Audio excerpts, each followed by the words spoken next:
হাসিনা 1947 সালের 28 সেপ্টেম্বর বর্তমান গোপালগঞ্জ জেলার টুঙ্গিপাড়ায় বাঙালি মুসলিম পরিবারে জন্মগ্রহণ করে।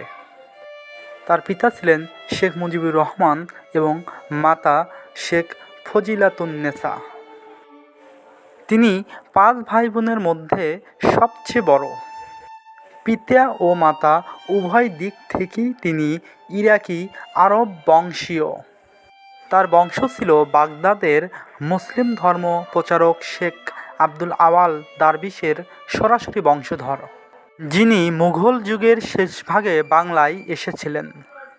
ছোটবেলায় মা ও নানির তত্ত্বাবধানে এই হাসিনা বেড়ে ওঠেন টুঙ্গিপাড়ায়। পরে তার পরিবার ঢাকায় চলে এলে প্রথমে তারা সেগুন বাগিচায় থাকতে শুরু করেন। 1954 সাল থেকে তিনি ঢাকায় পরিবারের সাথে বসবাস শুরু করেন।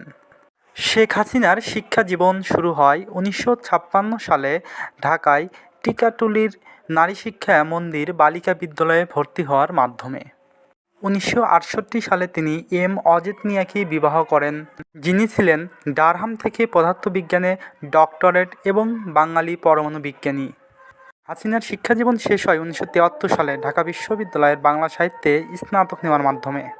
এটিই ছিল শেখ হাসিনার শিক্ষাজীবনের সংক্ষিপ্ত ইতিহাস।